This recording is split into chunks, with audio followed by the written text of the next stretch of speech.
Hi friends, welcome to என் சமையல் உலகம். இன்றைக்கி நம்ம சேனலில் பார்க்க போகிறது சூப்பரான ஐஸ்கிரீம் தாங்க. வீடியோ ஃபுல்லாக ஸ்கிப் பண்ணாமல் பாருங்கள்.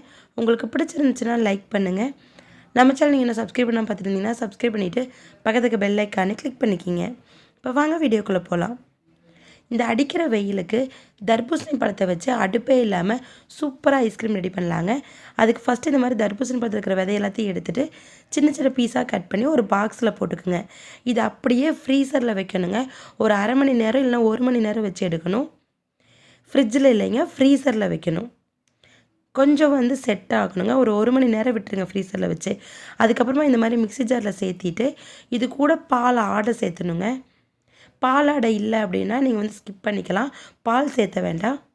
பால் பவுடர் நான் 1 ஸ்பூன் அளவு சேர்த்திருக்கேன். அதே மாதிரி இனிப்புக்காக 1 ஸ்பூன் சர்க்கரை சேர்த்திருக்கேங்க. இப்போ இதை நல்லா மீடியம் ஸ்பீடில் வச்சு அரைச்சி எடுத்துக்கணும். ரொம்ப நேரம் அரைக்க வேணாங்க. சும்மா இந்த அளவு பேஸ்ட்டு மாதிரி ஆனால் போதும். இதை அகலமான ஒரு பாத்திரத்தில் ஊற்றி வச்சிடலாங்க. கிண்ணம் மாதிரி ஊற்றி வைக்க வேணாம். நல்லா இந்த மாதிரி ஒரு அகலமான பாத்திரத்தில் ஊற்றி ஃப்ரீசரில் ஒரு 2 மணி நேரம் வச்சுருங்க. இல்லை 1 மணி நேரத்தில் செட் ஆகிடுச்சுனாலும் எடுத்து பாருங்கள். 2 மணி நேரத்தில் கண்டிப்பாக செட் ஆகிருங்க. 2 மணி நேரத்துக்கு அப்புறம் இந்த மாதிரி ஷார்ப்பான ஒரு கரண்டி வச்சு எடுத்தீங்க அப்படின்னா சூப்பரான ஐஸ்கிரீம் ரெடி ஆகிருங்க. டேஸ்ட் அட்டகாசமாக இருக்கும். நீங்களும் கண்டிப்பாக வீட்டில் ட்ரை பண்ணி பார்த்துட்டு எப்படி இருந்துச்சுன்னு எனக்கு கமெண்ட் பண்ணுங்கள் ஃப்ரெண்ட்ஸ்.